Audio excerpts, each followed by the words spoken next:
서론 부분 읽어보세요. 우리는 지난 시간에 교회의 조직과 체계에 관하여 살펴보았습니다. 우리는 교회 연합에 대한 논쟁이라는 배경을 염두에 두고서 교회의 정치 체계에 관해 교회사적인 관점에서 간단히 살펴보았습니다. 우리가 관심을 가져야 하는 참된 연합은 신약 성경에서 발견되는 교회의 양식을 재산출하는 것임을 알았습니다. 우리는 이 가르침에 비추어서 연합을 위한 모든 제안들을 검토해 보아야 합니다. 문제를 있는 그대로 놔두고 시작하거나 약간 수정하는 것만으로는 소용이 없습니다. 다른 교파의 특수한 점들을 유지하면서 하나로 혼합된 큰 교회를 이루자는 식의 연합은 쓸모없는 짓입니다.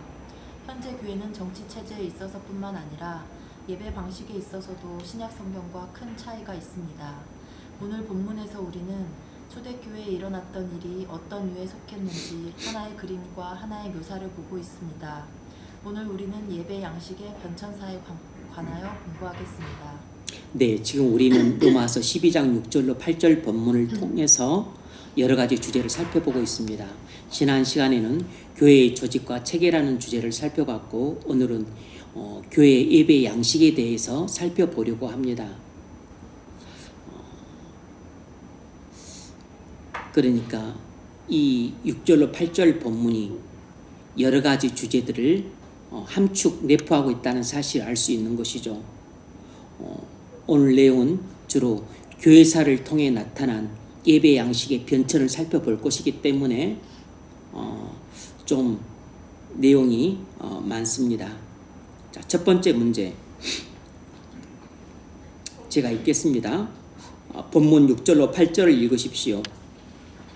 우리가 신약 성경을 하나님 말씀으로 믿는다면 예배에 관해서 진정한 관심을 가져야 합니다. 초대교회 예배는 우리의 관심을 빼앗을만 합니다. 그것이 우리에게 말해주는 것이 많기 때문입니다. 신약 성경에서 초대교회 예배의 형태에 대해 통찰력을 제공해주는 말씀이 무엇입니까?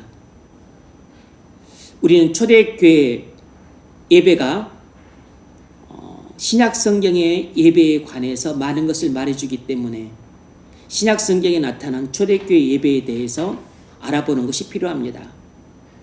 그러면 이 초대교회 예배의 형태가 무엇이었는가를 암시할 수 있는 구절들을 좀 살펴봐야겠죠. 그 중에 대표적인 것이 에베소서 5장 19절인데 읽어보세요. 시와 찬송과 신령한 노래들로 서로 화답하며 너희의 마음으로 주께 노래하며 찬송하며. 네, 시와 찬송과 신령한 노래들로 서로 화답하며 너희의 마음으로 주께 노래하며 찬송하며. 그러니까 예배 때 시와 찬송과 시와 찬미와 신령한 노래들을 불렀다는 걸 알 수 있습니다. 예배 때 시편을 낭송하고 시와 찬미와 또 신령한 노래들, 시편과 다른 찬미가 있었고 또 신령한 노래들도 불렀다는 것입니다. 시와 찬미와 신령한 노래들 서로 화답하며 너희의 마음으로 주께 노래하며 찬송하며. 그러니까 많은 노래들을 불렀던 것이죠. 고린도전서 14장 26절 읽어보세요. 그런즉 형제들아 어찌할까 너희가 모일 때에 각각 찬송시도 있으며 가르치는 말씀도 있으며 계시도 있으며 방언도 있으며 통역함도 있나니 모든 것을 덕을 세우기 위하여 하라. 네, 이것은 초대교회 예배가 어떤 형태로 이루어져 있는가를 우리에게 잘 보여주는 아주 중요한 구절입니다. 그리고 고린도 교회에서 예배할 때 어떤 형태로 예배를 했는지 알 수 있죠. 예배에 어떤 요소들이 있었습니까? 찬송시를 불렀다는 것입니다. 말씀이 선포되었다는 거죠. 그런데 예배 가운데 무엇도 있었다는 것이에요? 계시, 예언도 나타났다는 것입니다. 심지어 방언도 했다는 것이에요. 때로는 통역도 했다는 것입니다. 여러분, 지금 말씀이 선포가 되고 있는데 만약 예언을 했다고 합시다. 그리고 그 정확하게 방언을 예배 때 했는지 모르겠지만 또 방언이 나왔습니다. 막 통역도 해요. 그러면 여러분 예배가 어떻게 되겠습니까? 상당히 혼란스럽겠죠. 상당히 무질서해질 겁니다. 지금 오늘날 우리가 생각하는 이런 형태의 예배가 아닙니다. 무질서한 예배가 되기 쉬워요. 쉽게 말하면 돗대기 시장이 되기 쉽습니다. 은사가 많고 막 또 은사가 부어지고 성령이 강력하게 역사를 하게 되면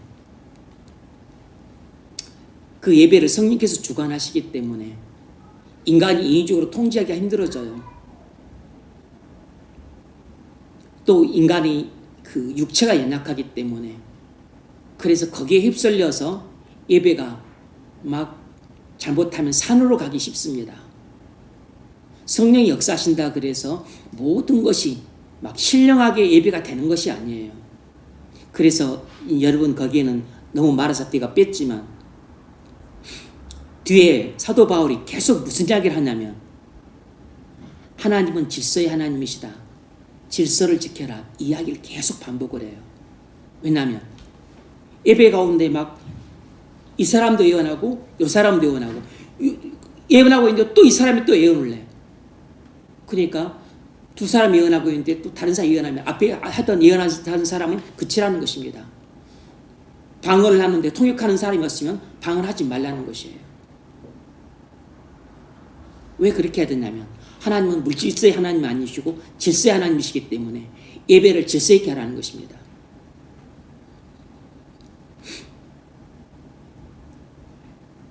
그리고 예배에서 또 교회에서는 여자들이 가르치지 말라는 것이에요. 조용하라는 것입니다. 그리고서 맨 마지막에 결론적으로 무슨 말을 하냐면 모든 것을 품위 있게 하고 질서 있게 하라. 그리고 초대교회 예배 때는 성령이 충만하고 성령께서 강력하게 역사를 하셔서 막 예언도 나타나고 뭐 방언도 있고 뭐 통역도 있고 예언을 하고 있는데 이 사람도 예언하고 이 사람이 예언하고 또 저 사람이 예언하고 막 어찌 보면 막 너무 혼란스러워요. 막 난리 법석을 피우는 것 같고 돗대기 시장 같아요. 하지만 예언도 질서 있게 하고 방언도 질서 있게 하고 모든 것을 질서 있게 하라는 것입니다.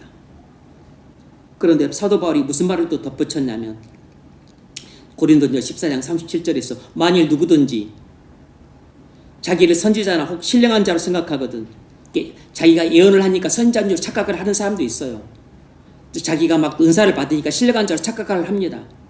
하거든 내가 너희에게 편지하는 이 글이 주의 명령인 줄 알라. 지금 무슨 이야기를 하고 있는 것이에요. 사도 바울이 지금 기분 좋게 말하고 있는 게 아닙니다. 사도 바울이 지금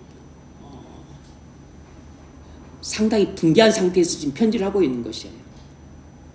사도 바울이 지금 그들을 꾸중하고 책망하는 어조로 편지를 하고 있는 것입니다. 왜 그랬을까요? 자기들이 잘난 줄 알고 있는 것입니다.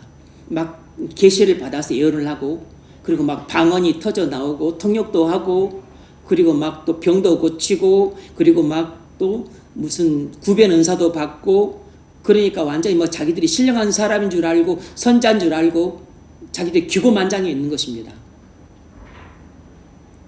너희가 신령한 사람이라면 지금 내가 하는 말이 주님의 명령이라는 사실을 기억하고 내 말에 복종하라는 것입니다. 그러니까 사도 바울의 말에 복종하지 않고 어깃장을 놨던 사람들이 있었던 겁니다.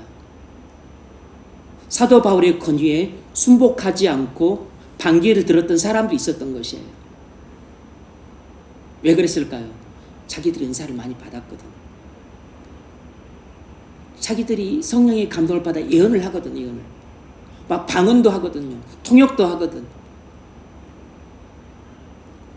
권유하는 은사도 받고 구제하는 은사도 받고 무슨 또 뭐 병 고치는 은사도 받고 뭐 귀신 쫓아내는 은사도 받고 막 은사를 2개, 3개를 받기도 하고 그리고 완전 기고만장한 것입니다. 내가 지금 성령을 받아 예언을 하고 있는데 당신이 하라 마라 뭔 상관이야. 이런 식으로 거들먹거리고 나대는 사람도 있었던 겁니다. 성숙한 사람에게만 성령 연사가 부어지는 게 아니에요. 이렇게 신앙이 일천하고 어린아이 같고 그리고 형편없이 미숙한 사람들에게도 성령의 은사가 주어지는 것입니다. 그러면 성령 은사를 제대로 다루지 못하기 때문에 이런 사람들이 교회의 질서를 어지럽혀요. 교회 지도자의 권위를 무시합니다. 그러면 교회가 무질서해지고 혼란에 빠지고 그럼 돛대기 시장이 되는 것이에요. 그래서 사도 바울이 무척 붕괴한 상태에서 그들을 책망하는 어조로 말하고 있는 것입니다. 그들을 심히 꾸짖는 어조로 지금 그들을 지도하고 있는 것이에요. 누구든지 자기를 선지자나 혹은 신령한 자로 생각하거든 내가 너에게 편지한 이 글이 주의 명령인 줄 알라. 만일 누구든지 알지 못하면 그를 알지 못한 자니라. 내가 지금 하고 있는 말이 주님의 명령이라는 사실을 모르고 있다면 너희는 완전히 영적으로 무지한 자다. 모든 것을 품위 있게 하고 질서 있게 하라. 하나님은 질서의 하나님이시기 때문에 교회는 반드시 질서가 잡혀야 돼요. 교회는 모든 일이 질서가 있어야 됩니다. 교회의 머리는 그리스도세요. 그래서 교회의 최종 권위는 그리스도께 있습니다. 주님이 말씀하셨다 그러면 모든 논란은 종지부를 찍는 것입니다. 주님의 대리인이 주의 종입니다. 목사예요. 목사가 성경을 가지고 이것이 이렇게 해라 라고 말하면 그걸로 종지부를 찍어야 됩니다. 모든 논란의 종지부를 찍어야 돼요. 수양의 장소를 어디로 갈까요? 그냥 목사가 딱 정하면 그걸로 종지부를 찍어야 됩니다. 아 저기 뭐 바닷가를 가는 것보다 산으로 가는 게 나을 것 같은데 저기 그냥 어디 뭐 숲속으로 가는 게 나을 것 같은데 제주도로 하는 게 나을 것 같은데 그게 100번 나을 것 같아도 그냥 딱 정하면 그걸 그냥 종지부를 찍어야 됩니다. 물론 제주도로 가는 게 더 나을 수도 있어요. 안 가는 게 더 나을 수도 있습니다. 그냥 가는 것으로 정하면 그걸 종지부를 찍어야 됩니다.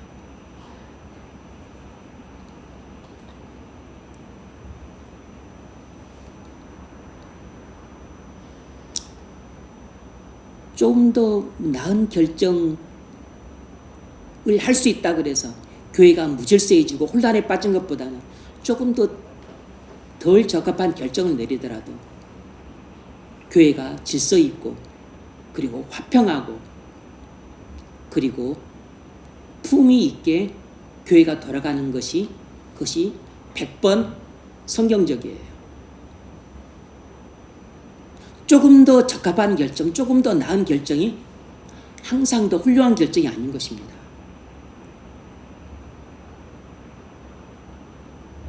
세상도 질서를 중시하기 때문에 세상의 나라의 질서를 잡으라고 정부를 만들고 국가를 세우고 정부를 만들고 그리고 통치자를 세운 것입니다. 전부 하나님이 하신 일이에요. 왜냐하면 모든 집단에는 질서가 필요하기 때문이에요.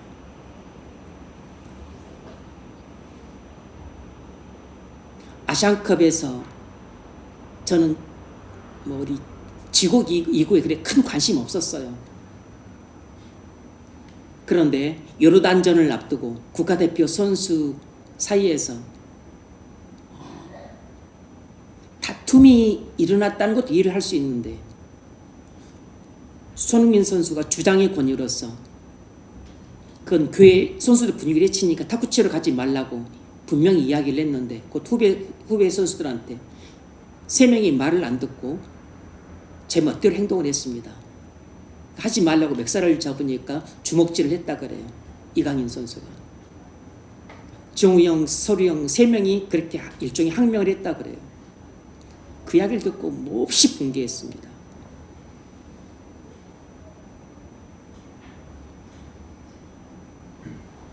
말할 수 없이 분기가 치솟았어요.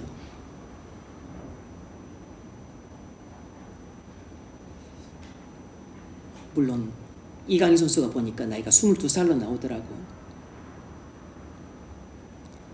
어려도 무척 어린 선수죠. 그러니까 얼마든지 그런 실수를 할 수 있다고 봅니다. 충분히 가만히 돼요. 22살이 아니라 손흥민 선수 31살, 9살 차이인데 32살이어도 뭐 그렇게 많은 나이는 아니죠. 충분히 실수할 수 있는 나이입니다. 하지만 국가대표를 완전히 어디 조기축구 팀만큼도 못한 조직으로 전락시켜 버렸어요. 저는 반드시 징계를 해야 된다고 봅니다. 물론 뭐 용서를 해야죠. 그리고 품어줘야죠. 그리고 이해해주고 기다려줘야 된다 생각합니다. 아직 한창이니까. 그걸 누구라도 그런 실수를 할 수 있고 그런 잘못을 할 수 있죠. 근데 지금까지 저는 국가대표에서 그런 일이 일어났다는 이야기를 저는 지금까지 들어본 적이 없어요.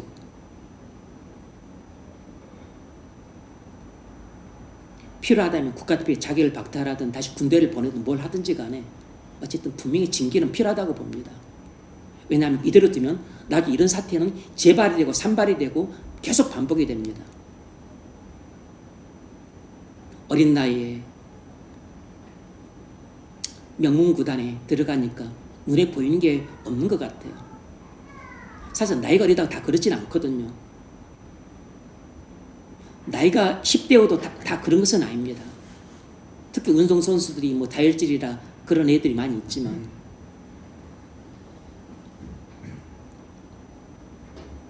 한두 살 차이여도 우리나라가 유교사회라 유계질서라는 게 있습니다. 유계질서라는 게. 운동선수들은 특히나 그래요. 그런데 그건 10살 차이입니다. 9살 차이예요. 그것도 주장입니다. 그것도 자기 사익을 위해서 그런 게 아니고 다음날 여러 단전이 있기 때문에 그 선수 전체 분위기를 위해서 그렇게 지시를 한 거잖아요. 불만 품거나 조금 못마땅히 할 수도 있죠. 절대 일어나서는 안 될 사태가 일어났어요. 우리나라가 위 팀인 독일 팀을 이긴 것처럼 우리나라보다 하위 팀한테 얼마든지 질 수 있습니다.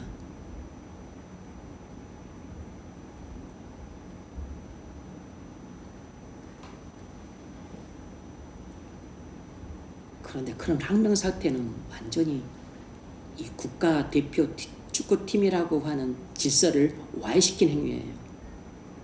그런 것은 나중에 더 크게 이 국가대표 팀 전체에 지금뿐만 아니고 나중에 더 큰 해를 끼쳐요.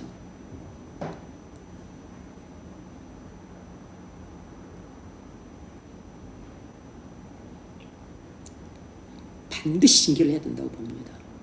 하지만 그렇다고 해서 용서를 하지 말라는 게 아니에요. 용서를 해야죠. 징계를 하되 용서를 해야 됩니다.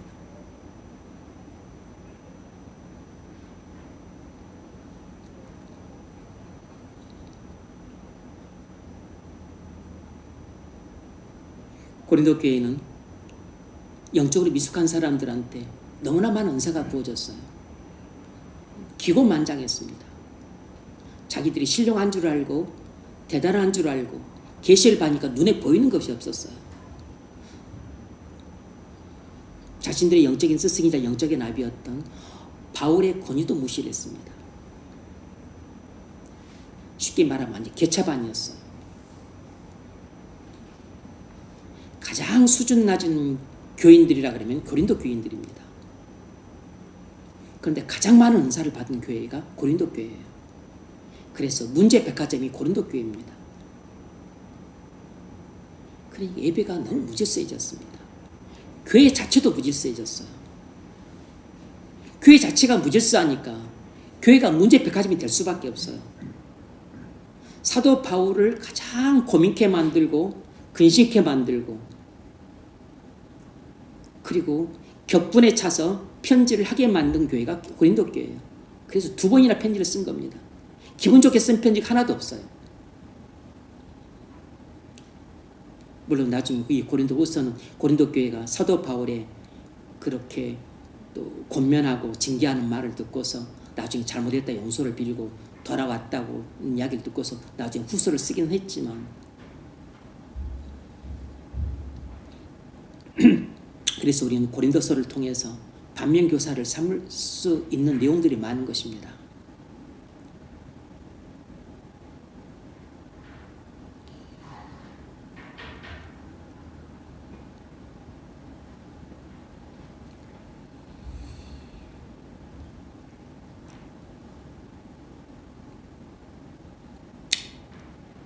첫 번째 문제 읽으십시오. 교회는 반드시 질서가 있어야 돼요. 질서가. 가정에도 아비가 못나고 엄미가 못나 부모가 못났어도 배운 것이 없어도 가진 것이 없어도 해준 것이 별로 없어도 그 가정에 부모의 권위가 살아있어서 질서가 잡혀야 그래도 콩가루 집안이라는 소리 안 듣습니다. 비록 가난해도 가정에 부모의 권위가 살아있고 질서가 있어야 그래도 뼈대 있는 집안이라고 말을 해요. 교회도 마찬가지입니다. 목사가 흠결이 많고 모자라도 목사의 권위가 살아있고 그리고 교회의 질서가 잡혀야 교회가 제대로 돌아가요. 목사가 좀 모자라고 또 교인들이 무슨 성령 은사를 많이 받고 목사 이상으로 많이 배우고 또 사회적인 지위도 높고 재산도 많아서 목사를 무시하고 권위를 깔아뭉개고 그리고 지도를 안 듣고 권면을 안 받고 그렇게 하면 그 교회는 콩가루 교회가 됩니다.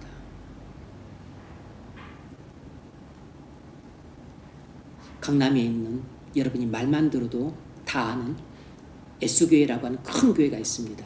우리나라에서 가장 유명한 교회인 가운데 하나예요. 들리는 말로는 거기는 뭐 교인들 상당수가 다 부촌에 살고 있어서 엘리트들이고 그리고 지위도 높고 또 부유하고 또 명예도 높은 사람들이라 목사들이 신방을 못 간대요. 신방을 안 받는답니다. 기본적인 베이스가 목사들은 교회에서 설교만 하고 그리고 가르치고 그리고 그냥 기도해라. 그리고 우리 생활에 대해서 노터치 간섭하지 마라. 그러면 우리도 목사들에 대해서 노터치 간섭하지 않겠다. 이런 것이 묵계처럼 되어 있다고 합니다. 여러분 그것은 이미 교회가 아닌 것입니다. 그건 사교 집단이지.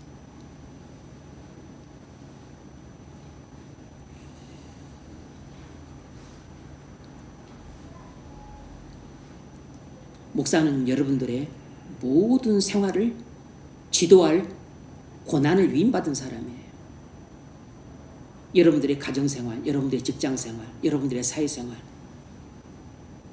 여러분들의 경제생활, 여러분들의 배우자 선택과 결혼 문제, 여러분들의 자녀 양육 문제, 여러분들의 이사 문제, 주거 문제, 여러분의 직장 선택 문제, 여러분들의 모든 삶을 지도할 책임이 목사에게 있습니다.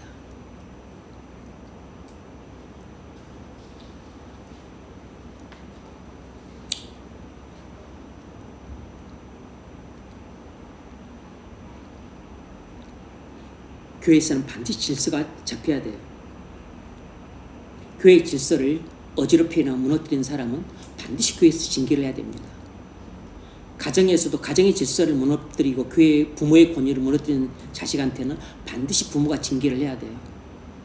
그래서 초달을 해야 되는 것입니다. 그래서 책망을 해야 되는 것이에요.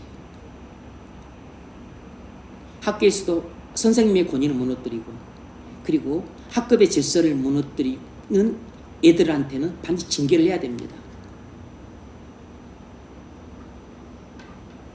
그래서 정학을 매기고 그래서 반성문을 쓰게 하는 것이에요. 첫 번째 문제 읽으십시오. 원인의 종교와 성령의 종교 사이에는 큰 구분이 있습니다. 로마 교회의 예배 형태와 개신교 예배 형태 사이에 사화를 좌우하는 차이가 있습니다. 주로 의식과 예식에만 의존하는 예배와 자유하게 하시는 성령을 높이는 단순한 예배 형태 사이에 엄청난 차이가 있습니까? 교회의 예배 형태가 전통에 의해서 결정되어야 합니까?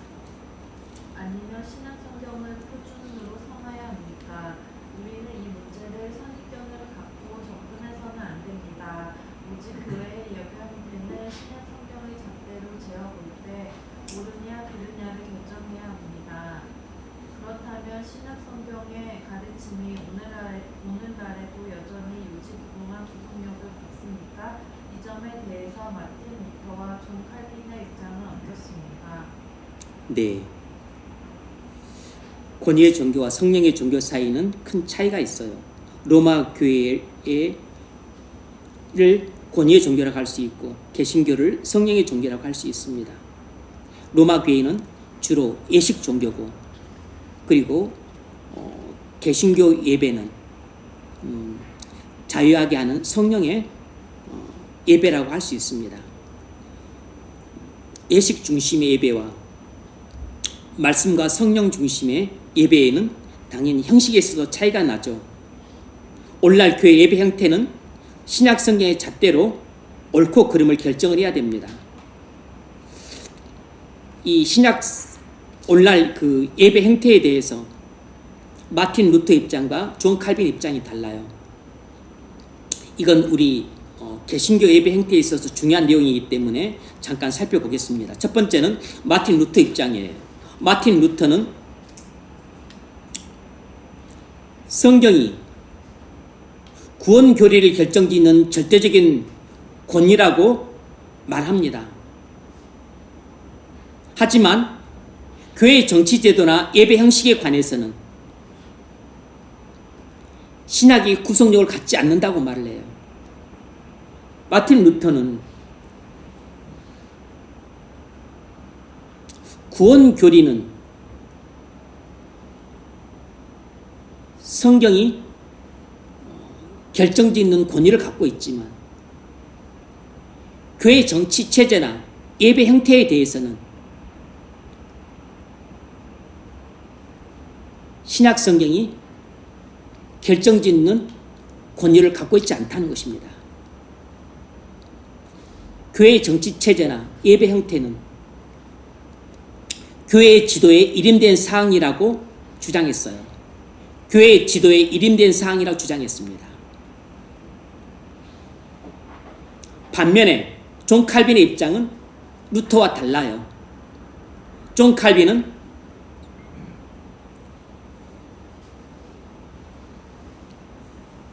성경은 구원 교리뿐만 아니라 교회의 정치 체제와 예배 형태에 대해서도 구속력을 갖는다고 주장했습니다. 존 칼빈은 성경이 구원 교리뿐만 아니라 교회의 정치 체제와 예배 형태에 대해서도 구속력을 가진다고 주장했어요. 당연히 존 칼빈의 입장이 맞습니다. 마틴 루터의 입장은 틀려요. 영국 성공회는 루터의 가르침을 따랐고 청교도들은 칼빈의 입장을 따랐어요. 루터나 칼빈은 모두 성경의 영감과 정확무를 믿었지만 이 두 부류는 교회 정치와 예배 형태에 대해서 다른 결론을 내렸습니다. 영국 국교회는 마틴 루터의 입장을 따랐고, 그리고 영국의 청교도들은 존 칼빈의 입장을 따랐습니다.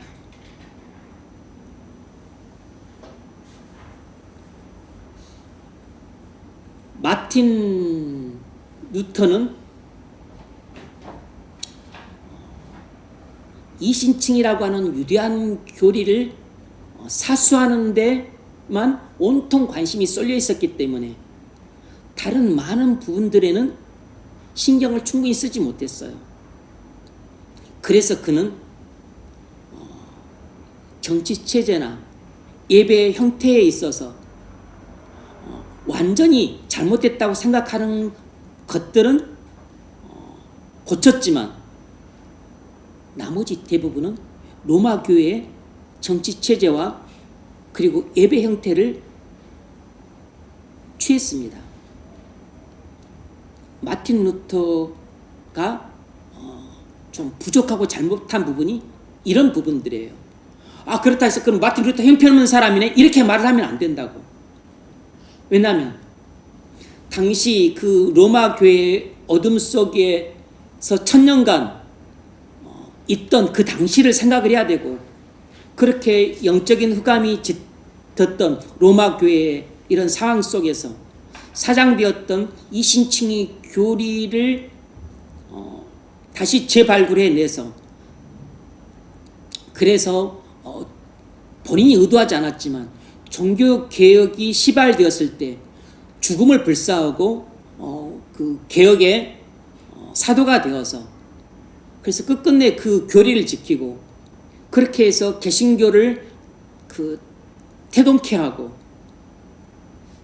그렇게 해서 프로테스탄트가 출발하게 한 것만 해도 마틴 루터는 본인의 역할을 충실히 감당한 것입니다. 그러니까 그가 너무 완벽하지 못한 것에 대해서 질타를 하면 안 돼요. 두 번째 문제 읽어보십시오. 주님께서 예배 형태 간에 친히 가르쳐 주신 교훈이 있습니까? 예배를 공예배 인도서를 따라 진행해야 한다고 믿는 사람들이 있습니다. 그들이 주장하는 근거는 주기도문입니다. 주님께서 제자들에게 너희가 기도할 때 이렇게 기도하라고 말씀하셨다는 것입니다. 주님께서 제자들이 계속 반복해서 사용하도록 할 목적으로 기도문을 작성하셨다는 것입니다. 그래서 그들은 주일마다 공기도서를 두고 그 기도들을 되풀이하고 있습니다. 우리는 이런 주장을 어떻게 논박해야 합니까? 존 오웬과 많은 청교도들은 이 문제에 대해 어떤 해답을 제시했습니까? 네. 주님께서 예배 형태에 대해서 친히 가르쳐 주신 교훈이 있습니까? 명백하게 많지는 않지만 힌트가 될 만한 것들이 있습니다. 예배를 공예배 인도서를 따라서 진행해야 된다고 주장하는 사람들이 있어요. 그들이 주장하는 근거는 주기도문입니다. 주님께서 제자들에게 너희가 기도할 때 이렇게 기도하라고 말씀하셨다는데 근거를 두고 있어요. 주님이 제자들에게 계속 반복해서 사용하도록 할 목적으로 기도문을 작성하셨다는 것입니다. 물론 틀린 주장이에요. 그래서 그들은 주일마다 공기도서를 보고서 그 기도를 되풀이하고 있습니다. 우리가 이런 주장을 어떻게 논박해야 되는가? 존 오웬과 많은 청교도 이 문제에 대해 어떻게 대답을 하는가? 내용들이 많지만 그냥 최대한 간단하게 이야기하겠습니다. 잘 듣고 여러분들이 이해를 하고 넘어가시면 돼요.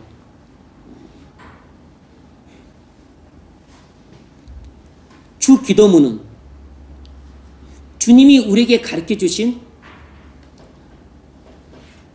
모델로서의 기도예요. 모델로서의 기도. 그러니까 기도의 모범으로 가르쳐 주신 것입니다. 우리가 기도할 때마다 이 기도문을 기계적으로 암송하라고 주신 것이 아니에요. 그러니까 모든 교회에 공적인 기도문으로 사용하라고 주신 것이 아니라고. 누가복음 11장 1절 읽으십시오. 예수께서 한 곳에서 기도하시고 마치심에 제자 중 하나가 여짜오되 주여 요한이 자기 제자들에게 기도를 가르친 것과 같이 우리에게도 가르쳐 주옵소서. 네, 주님이 기도를 하고 내려오시자 자기들은 기도하는데 어려움이 많았기 때문에 주님은 어떻게 기도를 하실까 궁금했고, 그리고 주님은 어떻게 저렇게 기도를 잘하실까 그들은 배우고 싶었기 때문에 주님에게 기도하는 법을 가르쳐달라고 한 것이에요. 평생 써먹을 기도문을 가르쳐달라고 하신 것이 아닙니다. 그래서 주님이 제자들에게 기도하는 법을 가르쳐 주신 것입니다. 읽으세요. 예수께서 이르시되 너희는 기도할 때 이렇게 하라. 아버지여 이름이 거룩히 여김을 받으시오며 나라가 임하시오며. 네. 그래서 주님은 제자들에게 기도하는 원리를 가르쳐 주셨어요. 너희는 기도할 때 이렇게 하라는 말의 뜻은 이대로 하라는 뜻이 아니고 이런 원리를 따라 기도하라는 뜻이에요. 무슨 말 이해가 되시죠? 이대로 하라는 것이 아니고 이런 원리로 기도하라는 것입니다. 그럼 기도할 때 어떻게 하라는 것이죠? 맨 먼저 하나님을 높이는 경배와 찬송으로 시작하라는 것입니다. 아버지의 이름이 거룩히 여김을 받으시오며, 우리 소원을 간구한 것으로부터 시작하지 말라는 것이에요. 그러므로 공기도서를 사용하는 것이나 연설을 사용하는 하는 것을 주 기도문에 정당성의 근거를 두는 것은 틀린 것입니다. 연서라고 하는 것은 이런 것이에요. 인도자가 기도를 읽습니다. 하늘에 계신 우리 아버지여. 그럼 회중도 따라 읽는 것이요. 하늘에 계신 우리 아버지여.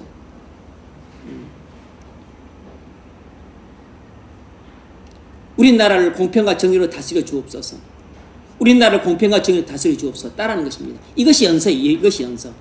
이렇게 연서식으로 기도를 하는 곳이 어딘지 제가 잘 모르겠어요. 근데 로마 교회가 이런 식으로 하는 것 같아요. 로마 교회가.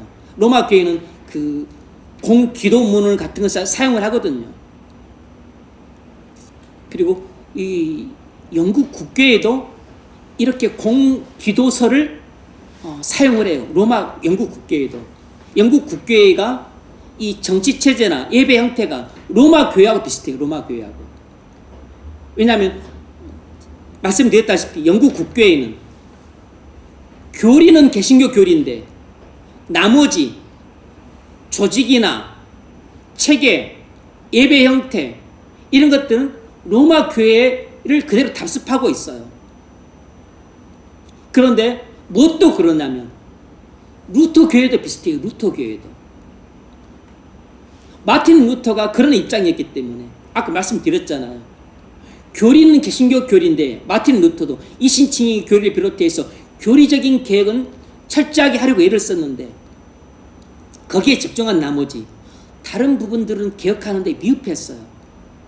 그래서 루터는 완전히 틀렸다고 생각되는 일부를 제외하고는 정치체제나 예배 형태에 있어서 로마 교회의 정치체제나 예배 형태를 많이 그대로 답습을 했습니다. 나중에 멜라니 뉴턴 이어받았지만 크게 달라지지 않았어요. 그래서 우리는 루터 교회, 그러면 루터가 종교개혁의 상징이기 때문에 우리 장로교보다도 훨씬 더 개혁주의적인 교회가 아닐까 싶은데 아닙니다. 그건 사실과 달라요. 오히려 로마 교회의 정치체와 예배 형태를 많이 답습하고 있습니다. 그래서 우리 개혁주의는 로마 교회와 타협하지 않는데 루터 교회는 로마 교회와 많이 타협하고 연합을 해요. 루터 교회는 로마 교회하고 많이 연합 활동을 한다고. 우리는 교리적으로 너무 다르기 때문에 아예 손잡채를 잡지 않고 우리 개혁주의는 완전히 이단시하는데 거기는 로마 교회가 되게 친하게 지냅니다. 이제 병폐가 서서히 나타나는 것이에요.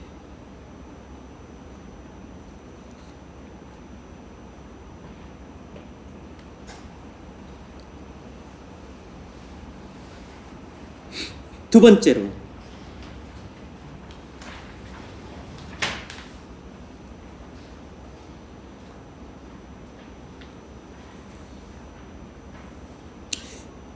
주님이 우리에게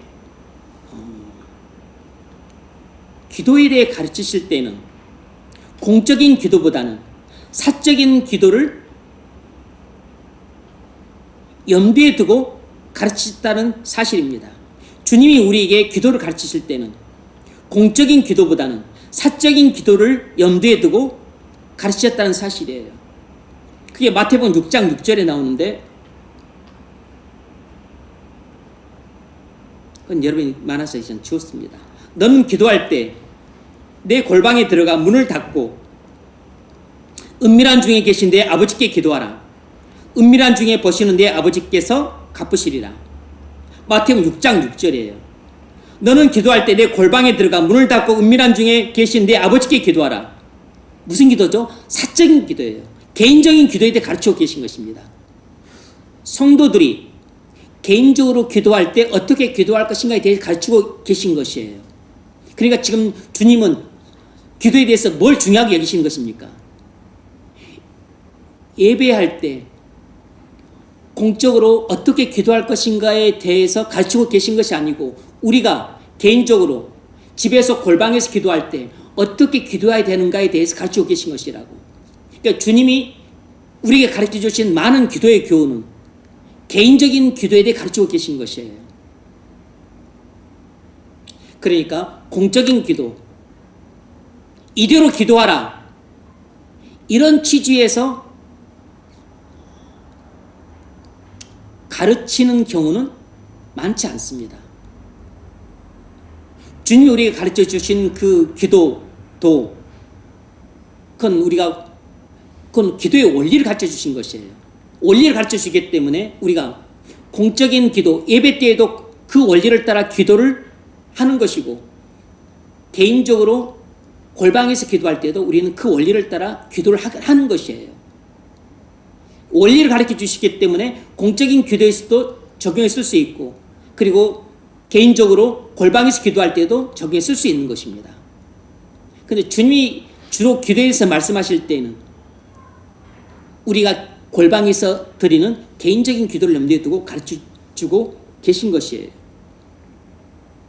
세 번째로, 이건 그냥 주로 듣기만 해 보십시오.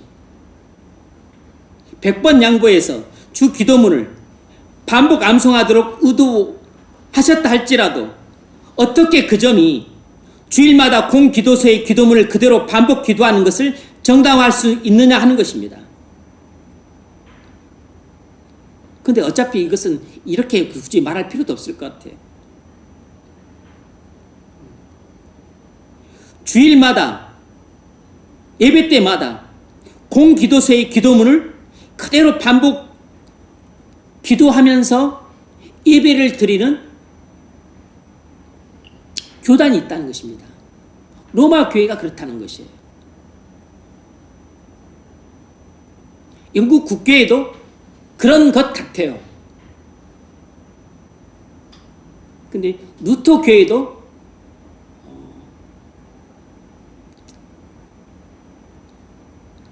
그럴지 모릅니다.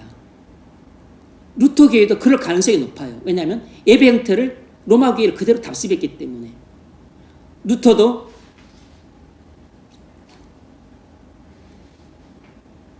공예배서를 만들어 사용하는 것을 지지했고, 공기도서를 만들어 사용하는 것을 지지했어요. 그러니까 크게 변질되지 않았다면, 달라지지 않았다면 여전히 루터 교회도 공예배서를 따라서 그렇게 예배 형태가 규격화되어서 예배를 드릴 것이고, 공기도서를 따라서 예배 때에도 그렇게 이미 써진 기도문을 읽는 것으로 아마 기도를 하고 있을지 몰라요. 그럴 가능성이 높습니다.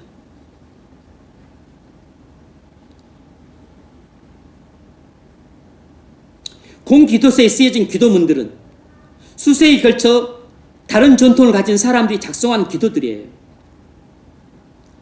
설사 주 기도문을 반복 암송하는 것을 정당한다 할지라도 모든 기도문을 다 작성해서 기록한 책자를 매 주일마다 암송하는 것이 옳다고 주장할 근거가 없다는 것입니다. 여러분 생각해 보십시오. 매 주일마다 예배를 드리는데 이미 수백 년 동안 써온 기도문에 써져 있는 그 기도문이 막 써져 있는 기도 책자가 있어요. 그걸 펴놓고서 이번 주는 23번, 다음 주는 24번, 그 기도문을 읽고 있는 것입니다. 여러분 이건 완전히 죽은 기도예요. 죽은 기도. 기도는 그때 상황, 당시의 문제, 또 기도하는 사람의 이 성령께서 받는 영감, 그 성령의 감동과 인도를 따라서 그때그때 상황에 맞게 기도를 해야죠. 그게 살아있는 기도잖아요. 그런데 수백 년 동안 사용해왔던, 때는 수천 년 동안 사용해왔던 그 기도 책자 펴고서 오늘은 101번, 다음 주는 102번. 그게 무슨 기도입니까? 그거 완전히 죽은 기도지. 로마 교회가 그렇게 예배를 드리고 있고, 국교회가 그렇게 예배를 드리고 있고, 루터 교회도 그렇게 예배를 드리고 있는 것 같아요.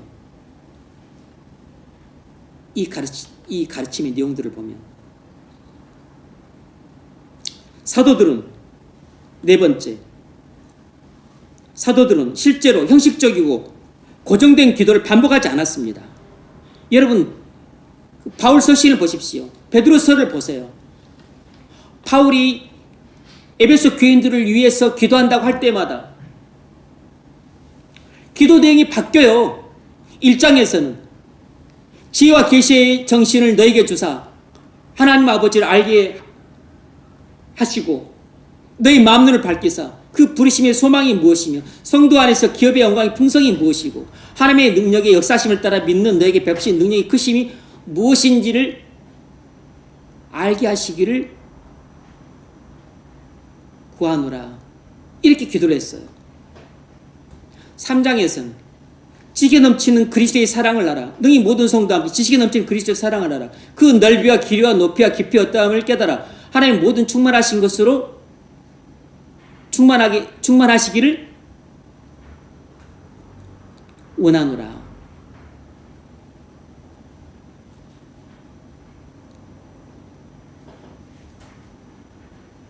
다시 에베소 6장에서는 나로 입을 벌려 복음의 비밀을 담대히 알게 하옵소서 기도하라 그랬습니다. 사도 바울이 기도하는 내용은 에베소의 교회에 대해서 기도하는 내용이 다르고 골로새 교회를 위해서 기도하는 내용이 다르고 데살로니가 교회를 위해서 기도하는 내용이 다르고 고린도 교회를 위해서 기도하는 내용이 달라요. 갈라디아 교회를 위해서 기도하는 내용이 달라. 각각 다르다고. 각각 달라. 똑같은 기도 내용을 쓴 적이 없어요. 그래서 사도들은 그런 공적인 예배서, 공적인 기도서를 작성해 놓고서 쓰지 않았던 겁니다. 제가 여러분을 위해서 기도하는 내용이 비슷하지만 똑같지 않습니다. 왜 똑같지 않을까요? 상황이 다르니까 똑같을 수가 없죠. 문제가 다르니까 똑같을 수가 없다고.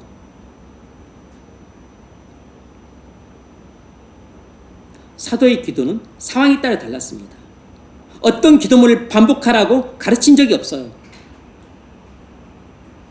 따라서 공예배서를 사용하는 것이 성경에 근거가 없는 것입니다.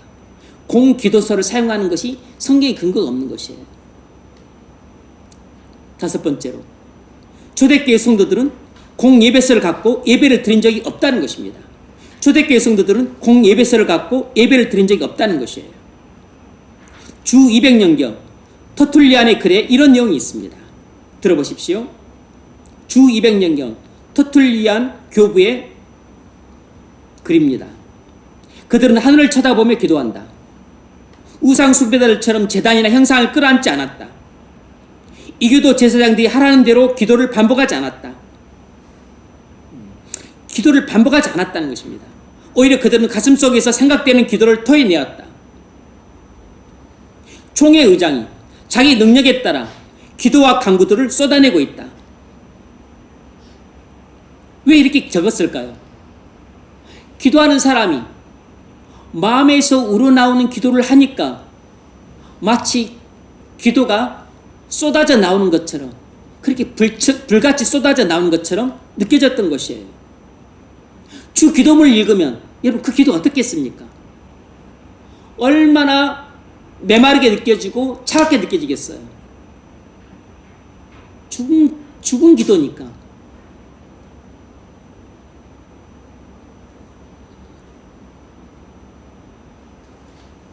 그런데 말씀이 충만하지 않고 성령이 충만하지 않으면 여러분 아무리 많이 배운 사람도 기도 못합니다.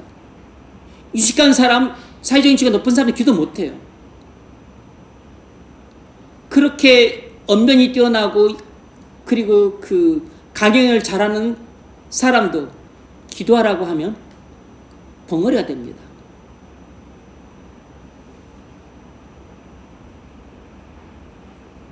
하지만 못 배우고 그리고 언변이 형편없는 사람도 말씀과 성령이 충만하면 은혜로운 기도를 청산유수같이 해요.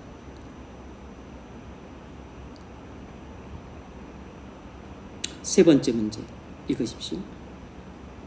4세기에 공기도서가 처음 등장했습니다. 어떻게 4세기에 정해진 기도문이 등장하게 됩니까?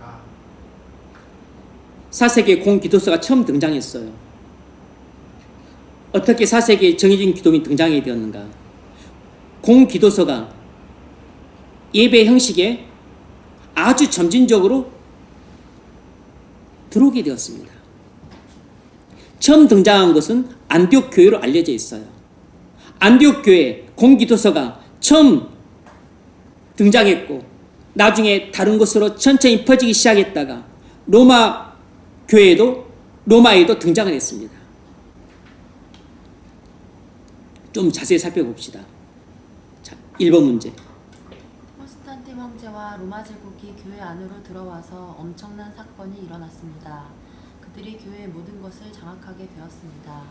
그들이 교회의 다스림을 장악한 후에 한 일이 무엇입니까? 네, 콘스탄틴 황제와 로마 제국이 교회 안으로 들어와서 엄청난 사건이 일어났어요. 콘스탄틴 황제와 로마 제국이 교회의 모든 것을 장악하게 되었습니다. 그들이 교회의 다스림을 장악한 후에 한 일이 무엇입니까? 교회의 예배 형식을 규격화시켰어요. 교회의 예배 형식을 규격화시켰습니다. 뭐 한 거죠? 교회의 예배를 화석화시킨 것입니다. 교회의 예배를 규격화시켰다는 말은, 교회의 예배 형식을 규격화시켰다는 말은 교회의 예배 형식을 화석화시켰다는 말입니다. 그래서 두 가지 일들을 했는데 교회의 기도문을 표준화시켰어요. 교회의 기도문을 표준화시켰습니다. 어느 교회에서나 똑같은 내용의 기도를 드리게 했습니다. 그리고 어떤 지역 어느 교회에서나 똑같은 언어 라틴어로 기도하게 했습니다. 여러분, 당시 라틴어를 아는 사람이 몇 사람이 되겠어요? 당시 이탈리아에서나 라틴어를 썼지 다른 곳은 라틴어를 안 썼습니다. 물론 로마 제국이 라틴어를 썼기 때문에 뭐 영향을 받은 사람은 라틴어를 알았겠지만 그 외에 다른 나라 사람들 또 무식한 사람들이 어떻게 라틴어를 알았겠어요? 라틴어를 기도를 하면 그걸 어떻게 알아듣겠냐고. 또 로마 교회에서 그 미사로 사제들이 라틴어로 집전을 했습니다. 근데 사제들에서 또 라틴어가 유창한 게 아니에요. 왜냐하면 또 사제제권을 당시에 많이 샀기 때문에 매간매직이 있기 때문에 돈 주고 샀지만 무식하니까 라틴어를 몰라요. 그러니까 몇 마디 아는 라틴어를 가지고 쓰기는 쓰는데 웅얼웅얼 하는 것입니다. 라틴어는 또 웅얼웅얼 하는 것이에요. 예배가 뭐가 되겠습니까? 시궁창 같은 예배가 되는 것이죠. 중세교회가 그렇게 미사가 직전되는 경우가 흔해 빠졌습니다.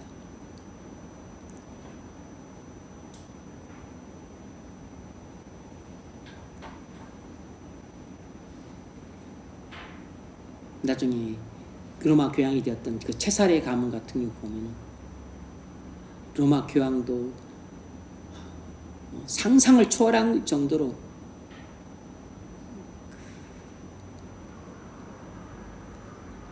살인을 저지르고 그리고 또 돈을 갈취하고 착복하고 그리고 성적으로 난잡하고 교황과 그 자식들과 첩을 두고 또 자식들 뭐 이루 말할 수가 없습니다. 근친상간에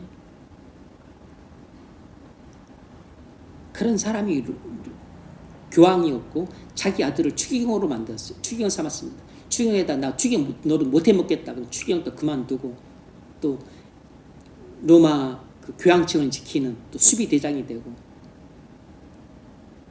상상할 수 없는 일이 일어났어요.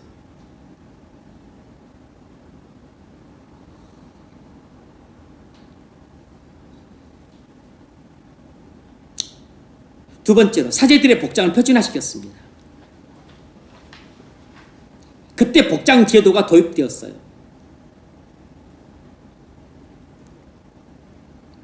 콘스탄틴 황제와 로마 제국이 교회 안으로 들어오면서부터 사제들의 복장을 표준화시켰습니다.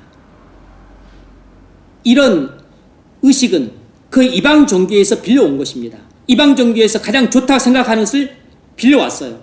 이방 종교들은 항상 화려한 복장과 의식을 꾸몄습니다. 지금도 그래요. 구약시대 제사장이 여러분도 아다시피 정교하고 화려한 장식이 달린 옷들을 입었잖아요. 관을 쓰고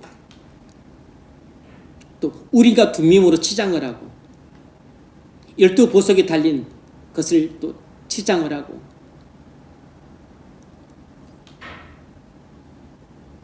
구약시대 제사장도 그랬던 것처럼 하나님 교회 사제들도 아주 그 권위를 상징할 만한 정교하고 또 화려한 그런 복장을 입어야 된다고 주장을 한 것입니다. 그래서 지금 로마 교회 그 사제들이 입는 복장을 보면 웃음이 나올 정도로 기괴합니다. 기괴하다 싶을 정도로 화려해요. 일반 신부님들이 입는 옷은 평범해 보이지만 여러분 주교가 입는 옷이 다르고 대주교가 입는 옷이 다르고 벌써 막 모자랄 수 관을 씁니다. 여러분 추기경은 엄청 뭐 왕관 같은 관을 씁니다. 그리고 지팡이를 들어요.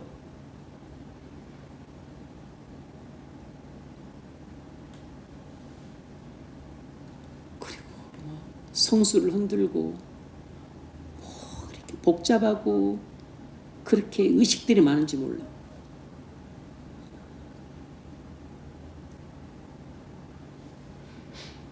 그래서 로마 교회는 지금도 그렇게 화려한 복장들을 해요. 우리 개신교인들이 바라볼 때는 너무 귀하게 보입니다.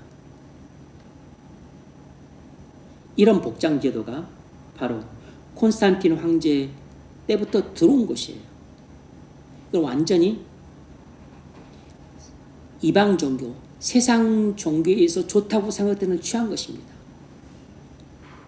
그러니까 콘스탄틴 황제와 로마 제국이 교회를 완전히 세속화시킨 주범들이에요. 주범들. 두 번째 문제. 공기도서. 기도서와 복장 제도를 가진 예배 형식이 교회에 들어온 경로가 그러하다면 왜 그런 것을 행할 것을 생각했습니까? 왜 안디옥에서 그런 일이 시작되었습니까? 공기도서와 복장 제도를 가진 예배 형식이 교회에 들어온 경로가 그렇다면 왜 그런 것을 행할 생각을 했을까요? 왜 안디옥에서 그런 일이 시작되었을까요? 그 이유를 좀 알아보는 것은 필요합니다. 나름대로 그때 상황에서 이유가 있었기 때문입니다. 첫 번째 이유는 아주 많은 사제들이 무식해서 기도를 할 수 없었기 때문입니다. 이것이 가장 첫 번째 중요한 이유예요. 아주 많은 사제들이 무식해서 기도를 할 수 없었어요. 당시 사제들 대부분은 교육을 많이 받지 못해서 기도할 때 어쩔 줄을 몰라 어리둥절했습니다. 그래서 그들은 기도서가 나왔을 때 엄청 환영했습니다. 그래서 이 무식한 사제들을 위해서 기도서가 필요했던 겁니다. 두 번째 이유는 이단적인 가르침의 위험이 상존하고 있었기 때문입니다. 이단적인 가르침의 위험 때문이었어요. 이단적인 사람들이 공적인 기도를 매개 삼아서 잘못된 가르침을 전했습니다. 그래서 이단적인 사람들이 이 공적인 기도를 할 때 이단적인 가르침을 계속 설파하는 것입니다. 공적인 기도를 악용했던 것이죠. 그래서 그들에게 마음대로 기도할 자유를 주면 그런 일을 막을 방도가 없었기 때문이에요. 그래서 그들이 마음대로 기도하지 못하도록 아예 공기도서를 주고서 이대로 기도하라 이렇게 함으로써 이단적인 가르침이 퍼지는 것을 막고자 했던 겁니다. 그리고 현실적인 이유가 다 있었던 것이에요. 세 번째 문제. 로마 교회는 로마 제국처럼 항상 규칙을 세워 모든 것을 규격화했습니다. 이것이 로마 교회가 이단을 다루는 방식 방식이었습니다. 이런 식으로 하면 참된 예배가 금지될 것이고 기도를 매개 삼아 이단적 가르침이 들어올 위험이 제거될 것이라고 생각했습니다. 그러나 그 일은 로마 교회에 어떤 결과를 가져왔습니까? 네. 로마 교회는 로마 제국처럼 항상 규칙을 세워서 모든 것을 교육화했습니다. 이것이 로마 교회가 이단을 다루는 방식이었어요. 이런 식으로 하면 참된 예배가 견지되고 기도를 매개 삼아 이단적 가르침이 들어올 위험을 제거할 수 있다고 생각했어요. 그러나 그 일은 로마 교회에 어떤 결과를 가져왔습니까? 이런 일들은 결국 로마 교회에 철저히 교육화된 체계를 불러왔습니다. 이런 일들은 결국 로마 교회에 철저히 규격화된 체계를 불러왔다는 것입니다. 다시 말하면 로마 교회의 예배를 철저하게 화석화시켰다는 뜻이에요.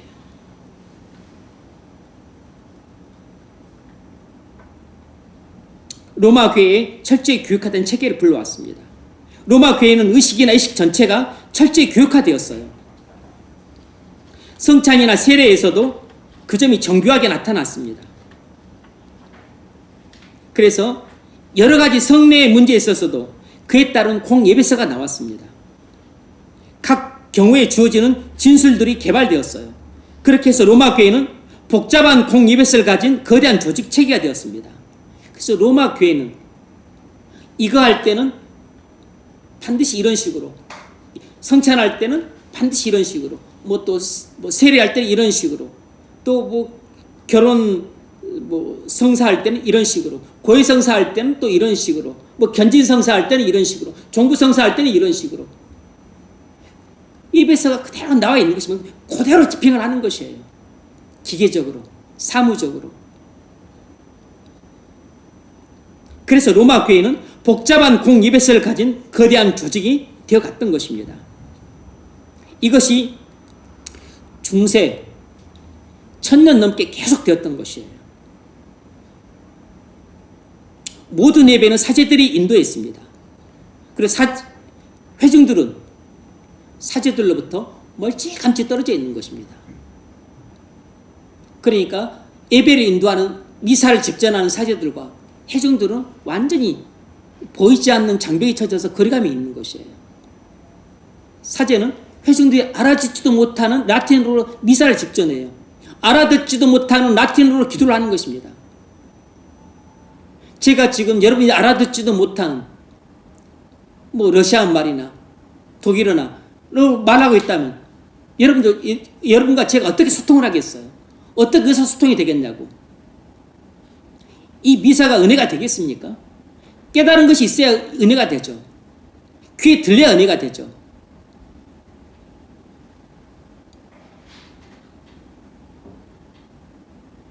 회중들은 사제들이 하는 말이 무엇인지 도통 이해하지 못했습니다. 이해할 수가 없죠. 아니, 알아들을 수 있는 자기 나라 말로 설교를 해도 이해를 못하는 사람들이 있는데, 자기들이 알아들을 수 있는 자기 나라 말로 설교를 해도 그게 잘 안 들어서 좋은 경우가 허다한데, 알아듣지도 못하는 라틴어로 미사를 집전하고, 당시에는 또 설교도 없어요. 우리 개신교는 설교가 있지, 로마 교회는 자체가 설교가 없습니다. 거기는 그냥 주로 사제들이 하고 싶은 말을 해요. 그냥 교회 애법이나 강론하고. 로마 교회는 예전 중심의 미사예요. 예전, 의식과 예전 중심의 미사라고. 그러니까 쉽게 말하면 구약시대의 그런 제사와 비슷하다고 보시면 됩니다. 거기는 예전 중심의 미사라고. 그런데 우리 개신교는 말씀 중심의 예배입니다. 말씀 중심의 예배. 그래서 우리 개신교 예배에서는 그냥 말씀이 중심이에요. 예배에 많은 시간도 설교 시간이 차지하잖아요. 여기는 예전 중심, 예전 중심. 그래서 또 끝나면 또 나갈 때 영성체인가 하는 것도 다 받아먹고 나가잖아요.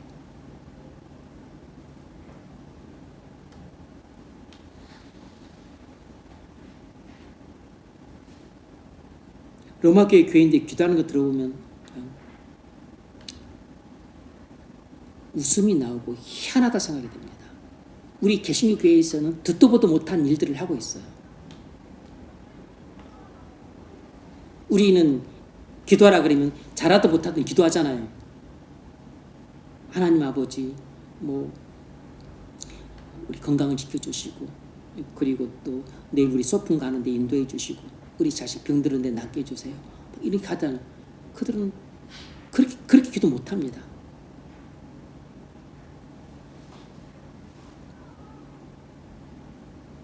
형식에 짜진 몇 마디 기도만 딸랑하고 말아요.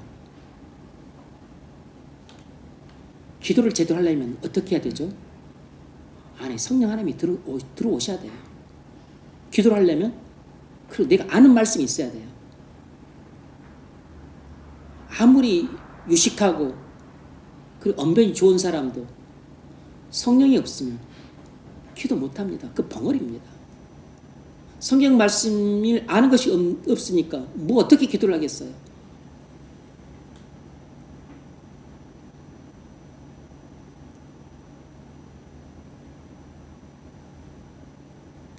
네 번째 문제 읽으십시오. 그런 일이 프로테스탄트 종교개혁 때까지 이어졌습니다. 종교개혁 때 무슨 일이 일어났습니까? 네, 이런 일이 프로테스탄트 종교개혁 때까지 이어졌어요. 종교개혁 때 무슨 일이 일어났습니까? 첫 번째 문제. 마틴 루터는 교회의 정치와 교회 예배 형식에 대해서 어떤 입장을 취했습니까? 네, 마틴 루터와 존 칼빈 입장을 좀 살펴보겠습니다. 마틴 루터는 교회의 정치 체제와 예배 형식에 대해서 어떤 입장을 취했는가? 루터는 로마 교회가 행했던 것을 거의 모두 답습했습니다. 루터는 로마 교회의 정치 체제와 예배 형식을 거의 모두 답습했어요. 크게 잘못되었다고 알려진 것 일부만 조정하고 나머지 로마 교회의 정치 체제와 예배 형태를 그대로 답습했습니다. 마틴 루터는 1차적으로 이신칭의 교리에만 관심을 가졌어요. 교리 개혁에만 집중을 했습니다. 왜냐하면 당시 마틴 루터는 본인이 상대에서 싸울 적들이 너무 많았습니다. 공룡과 같은 로마 교황청과 싸워야 됐잖아요. 그러니까 우리는 당시 마틴 루터가 처한 상황을 우리는 알면 그걸 이해할 수 있어요. 그것을 빼놓고 살펴보면 어떻게 이랬을까 이런 말이 나오는 겁니다. 마틴 루터 혼자서 모든 걸 다 개혁할 수가 없어요. 생각해 보십시오. 마틴 루터가 처음부터 로마 교회를 개혁하려고 그랬던 게 아니잖아요. 하다 보니까 그렇게 된 것입니다.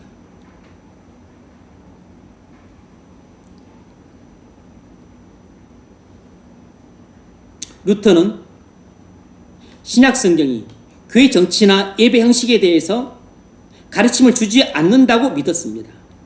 그래서 로마 교회의 정치 체제와 예배 형식을 거의 다 이어받았습니다. 그래서 마틴 루터는 공예배서와 공기도서를 작성했어요. 그러니까 루터 교회는 공예배서를 사용해서 예배를 드리고 공기도서를 사용해서 그걸 따라 기도를 하고 있는 것입니다. 공예배서라고 하는 것은 아마 이것 같아요. 이 형식대로 이 형식을 따라서 그대로 예배를 하라 이런 것입니다. 이 형식을 따라 그대로 이 형식대로 그대로 예배를 하라 이런 것이에요. 그것이 공예배서인 거죠. 공기도서는 여기 나와 있는 대로 기도하라는 것입니다. 네가 개인적으로 즉흥적으로 기도하지 말고 즉흥적으로 기도하지 말고 여기 기도서에 나와 있는 대로 그대로 기도해라. 그러면 무식한 사제들도 기도할 수 있고 그리고 이단적인 가르침도 전할 수 없는 장점들도 있다는 것이죠. 그런 안전판은 될 수 있는데 문제는 죽은 기도인 것이죠. 두 번째 문제, 존 칼빈은 교회 예배 형식에 대해서 어떤 입장을 취했습니까?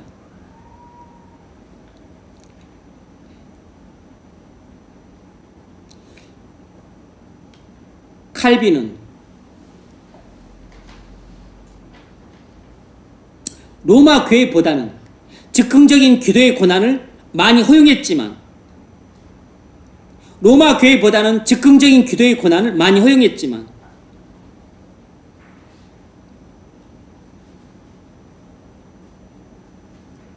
칼빈도 공 예배서와 정해진 기도문을 받아들였습니다. 공 예배서와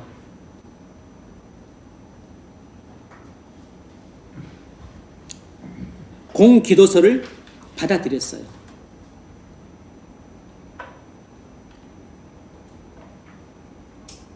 이 점에 있어서 칼빈의 입장과 청교도들의 입장이 달라요. 나중에 뒤에서 이야기를 하겠지만 청교도들은 공 예배서와 공 기도서를 받아들이지 않았습니다. 인정하지 않았어요. 그런데 칼빈은 로마 교회보다는 즉흥적인 기도를 많이 허용했지만 칼빈조차도 공 예배서와 공 기도서를 받아들였다는 겁니다. 세 번째 문제 읽어보십시오.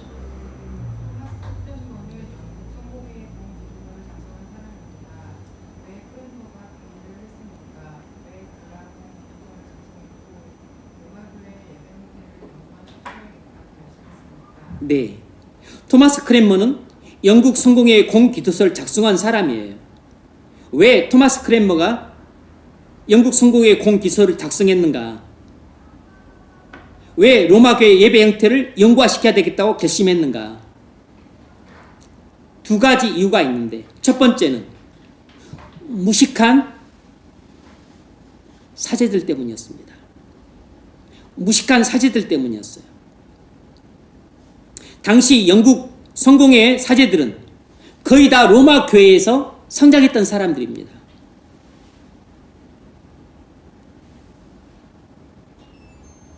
성경에 대해서 무식했어요.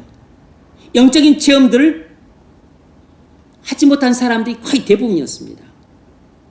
실제 학문에 있어서도 무식했어요. 그래서 이 무식한 사제들은 혼자서 기도할 수가 없었습니다. 그래서 크랜머는 이 무식한 사제들에게 기도문을 제공해야 된다고 생각을 했습니다.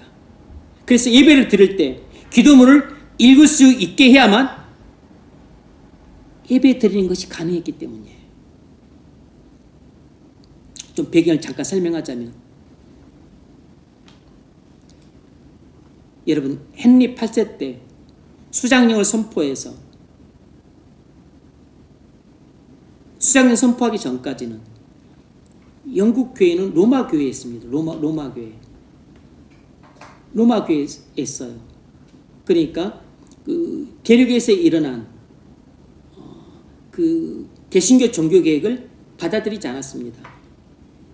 받아들이지 않는 것은 다 유럽은 다 그 로마 교회죠. 로마 교회 상태였는데 헨리 8세는 그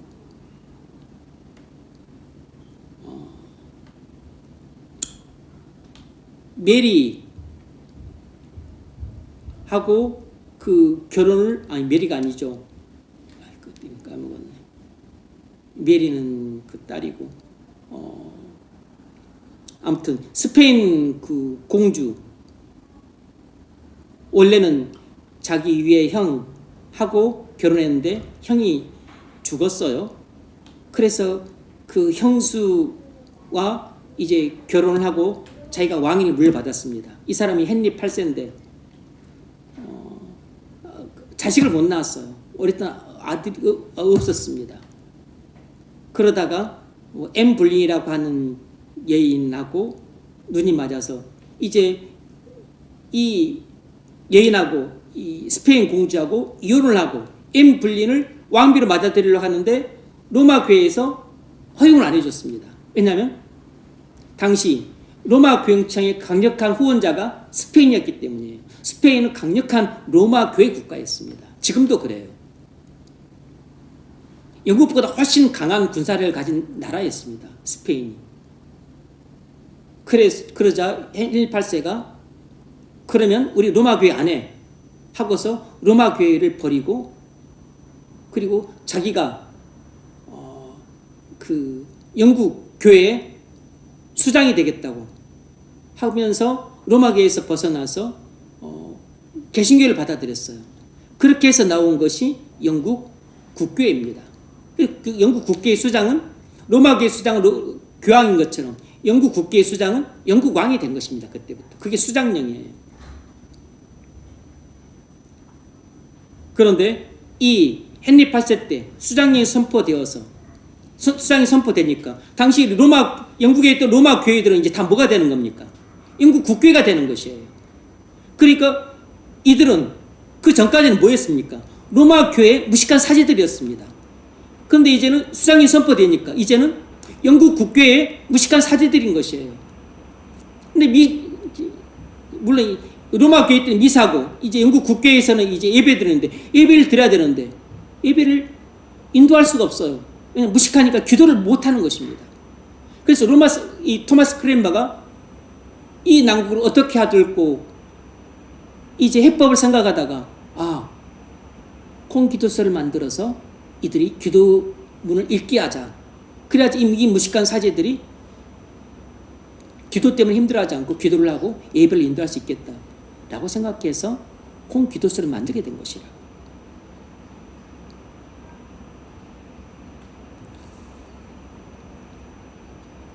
그런데 웃긴 것은 이 헨리 8세의 딸이 메리인데 이 메리는 자기 엄마의 영향을 받아서 또 철저하게 이 로마 교회 주의자예요.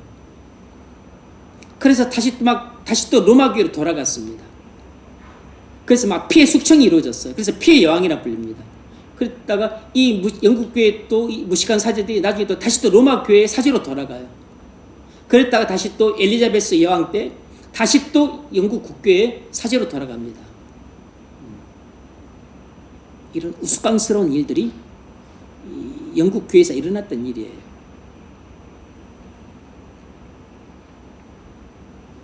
두 번째로 교회 회중들의 뿌리 깊은 선입관 때문이었습니다. 회중들의 뿌리 깊은 선입관 때문이었어요. 로마 교회가 1500년 이상을 장악했습니다. 그래서 로마 교회 체계는 사람들의 뼛속 깊이 박혔어요. 그래서 회중들은 다른 것을 들어본 적이 없고 생각해 본 적도 없어요. 그런데 갑자기 종교개혁이라는 폭발적인 사건이 일어났습니다. 그래서 영국의 개신교 지도자들은 이신칭의 교리를 믿는 데까지는 이르렀어요. 하지만 그 교리를 분명히 이해한 것은 아니었습니다. 그래서 이 토마스 크랜머는 이렇게 말했습니다. 잘 들어보십시오. 이 크랜머의 심정을 이해할 수 있습니다. 우리가 지금 구원의 교리와 예배 형식 전체를 바꾸려 한다면 모든 사람을 잃어버릴 것이고 모든 예배를 잃어버릴 것이다. 우리가 지금 구원의 교리와 예배 형식 전체를 바꾸려 든다면 모든 사람을 잃어버릴 것이고 모든 예배를 잃어버릴 것이다. 예배의 양식들은 차이가 없다. 우리가 사람들을 교육하기까지는 기존의 예배 형식을 고수하는 게 낫다. 이것이 토마스 크랜머의 생각이었어요. 그러니까 뭘 알 수 있습니까? 토마스 크랜머도 교리를 개혁했으니까 예배 형식도 그에 맞춰서 개혁을 해야 되는데 교리를 개혁하는 것은 이해가 되지만 예배 형식마저 개혁을 해버리면 사람들이 혼돈에 빠져서 잘못했다가는 교회 전체가 무너질 위험이 있을 것 같다. 이렇게 판단하는 것입니다. 왜냐하면 지금 사제들조차도 교리를 제대로 이해를 못했어. 그래서 근데 그 교리에 따라서 예배 형식 자체까지 싹 바꿔버리면 회중들은 고사하고 사제들이 못 따라가. 사제들이 무식해서 기도를 못해요. 사제들이 무식해서 예배 자체를 인도할 수가 없다고. 그러니 회중들은 어떻겠어요? 회중들은 더 혼란스러워하죠. 그러면 예배가 완전히 혼란의 도가니 속에 빠지게 돼요. 이런 것을 생각했던 토마스 크랜머가 교리를 기억하는 것을만 하고 예배 형식은 그냥 그대로 둬야 되겠다 라고 생각해서 공기도서를 작성해서 배포를 한 것입니다. 이걸 울며 겨자 먹기라고 해야 되는지. 잠정적인 편의성을 위해서 이런 조치를 취했습니다. 오해하지 말아야 될 것은 사도행전 15장 29절 읽으세요. 우상의 제물과 피와 얽매어 죽인 것과 음행을 멀리하였지니라. 이에 스스로 상가면 잘되리라. 네, 이것은 여러분 아다시피 안디옥 교회의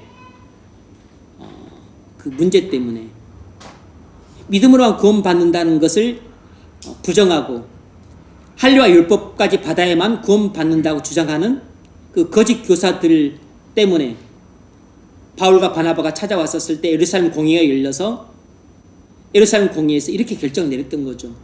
야고보 사도가 최종 결정을 내렸던 겁니다. 예수를 믿으면 구원받는다. 그리고 더불어서 이방 안디옥 교회, 이방 교회 성도들에게 유대인들을 위해서 4가지를 당부했습니다. 우상 숭배하지 말, 그 우상에게 바친 재물 먹지 말 것, 그리고 피 먹지 말 것, 그리고 목매어 달아 죽이는 것 짐승들 먹지 말 것, 그리고 음행 멀리할 것. 이 4가지를 당부했습니다. 여러분, 이 4가지가 지금도 적용이 될까요? 이게 아주 중요한 질문입니다. 이 4가지 당부 오늘날 교회는 적용이 안 됩니다. 왜냐하면 이것은 당시 유대 성도들을 위해서 이방 성도들에게 조금 배려를 해달라는 취지에서 취한 잠정적인 조치였어요. 그러니까 당시 초대교회 그때 상황이 있으면 필요했던 잠정적인 조치지, 지금 오늘날 교회는 적용이 안 되는 조치입니다. 물론 지금도 음행은 도덕적인 문제이기 때문에 음행을 피해야죠. 음행은 피해야죠. 근데 우상에게 바친 재물 먹을 수 있다 그랬잖아요. 물론 피도 먹을 수 있습니다. 목매어 달아 죽인 것도 먹을 수 있어요. 여러분, 개 잡아 죽일 때 목매어 달아가지고 패스 죽입니다. 개 잡아 죽일 때 얼마나 끔찍하게 죽인지 아세요?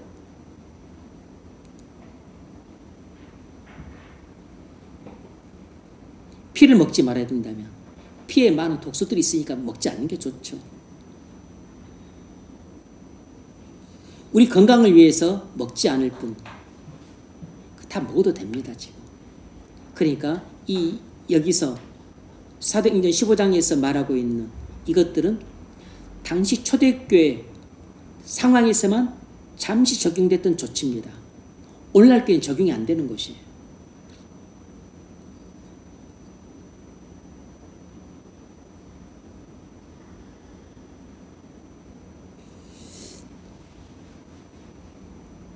문제, 우리는 크랜머와 영국 성경회가 취한 태도에 대해서 어떻게 평가해야 됩니까? 잘 들어보십시오. 문제가 되는 것이 사화를 좌우하는 본질적인 진리에 관한 것이 아닐 때에는 성령이 하나 되게 하신 참된 연합을 지키고 형제애를 견지하기 위해서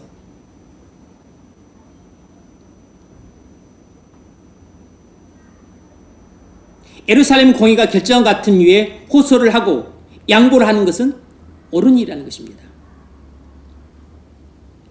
그러니까 크랜머가 영국 성공에 그렇게 당시 사제들의 상황과 회중들의 상황을 고려할 때는 공기도서를 안 만들고 그냥 개혁교를 따라서 그렇게 그 예배 형태를 취하기보다는 지금 상황이 너무 비참한 상황이기 때문에 공기도서를 만들어서 사제와 회중들을 배려하는 것이 더 낫다고 판단했던 것은 옳은 판단이었다는 것입니다.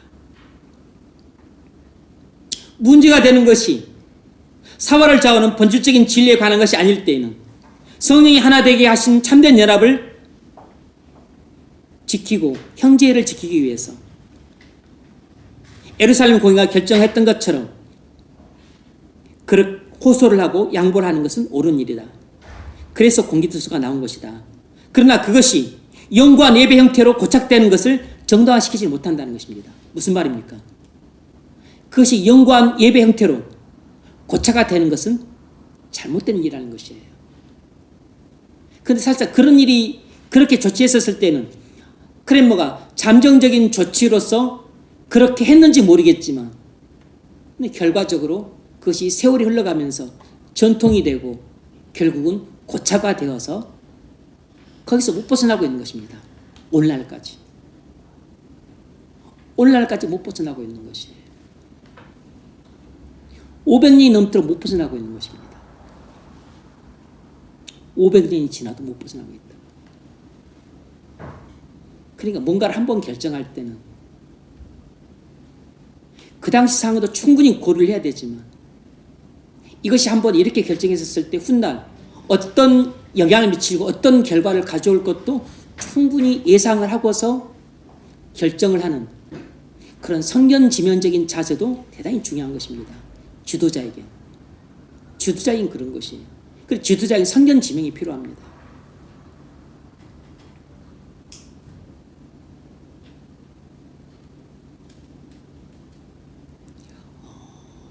(1997년도인가) 언젠가 김대중 씨가 대통령 당선이 되었을 때 당선자 신분으로서 이런 이야기를 하는 걸 얼핏 들었습니다. 뭐라고 하더라? 한국 문화, 우리나라 그 문화의 힘에 대해서 말을 하더라고. 지금 우리나라 문화가 이제 앞으로 그 장차 그 아시아에 널리 전파될 뿐만 아니라 세계에 나가서 큰 힘을 발휘하고 위상을 발휘할 때가 올 것이다.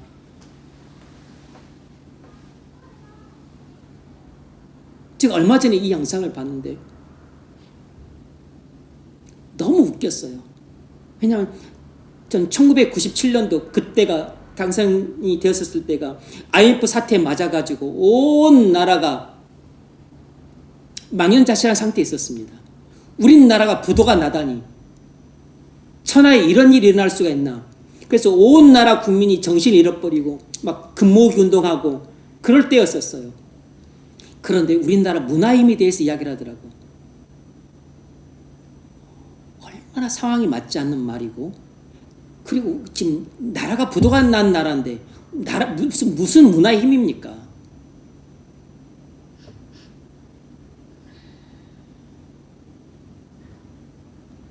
그런데 그게 20년도 안 지나서 우리나라 문화의 힘이 정말 놀라울 정도로 위상을 높이는 시절이 와버렸습니다. 그 이야기를 했던 것이 제 기억이 맞다면 97년도인데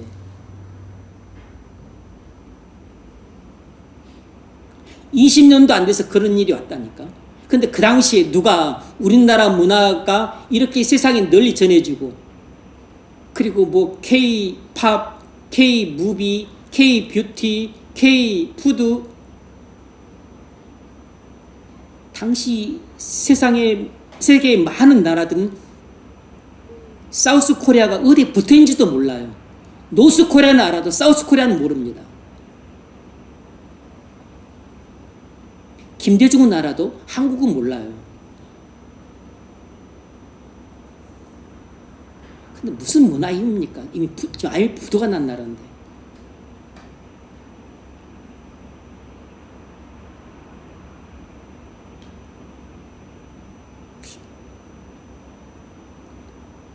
이런 게 성견지명 같아요. 아무도 볼 수가 없습니다. 사실 20년이면 그렇게 긴 것도 아닌데 20년 앞을 내다본 것이 당시 20년 앞을 내다본 지도자가 아무도 없었던 겁니다.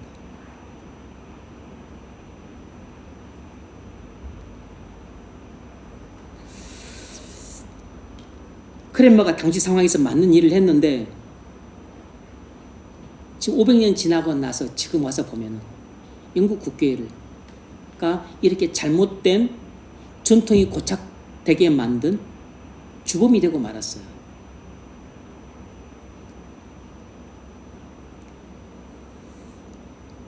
네 번째로 영국 성공회가 공기소를 만드는 것에 대했을 때 급진적인 청교도는 어떤 입장이었습니까? 영국 성공회가 공기도서를 만드는 것에 급진적인 청교도는 어떤 입장이었는가? 처음부터 반대했습니다. 급진적인 청교도들은 처음부터 반대했어요. 들어보면 이것이 원론적으로 맞는 말입니다. 그것이 편리할 수는 있다. 그러나 이런 문제들이 있어서 신학성이 가르치는 바를 따라야 된다. 우리가 구원교리의 관점만 바꾸고 거기에 머물러서는 안 된다. 교회 정치 형태와 예배 형식도 바꿔야 한다. 우리는 초지일관한 자세를 견지해야 된다. 전 영역에 걸쳐 개혁해야 된다. 원리적으로는 다 맞는 말이에요. 아마 이렇게 했더라면 영국 국교회가 지금보다도 훨씬 나은 형편에 있었을 겁니다. 근데 이것은 당시로서는, 당시 상황으로서는 너무 과격한 조치가 될 수 있었다는 것이죠. 왜냐하면 토마스 크랜머가 안 하고 싶어서 그렇게 했던 게 아니었기 때문에.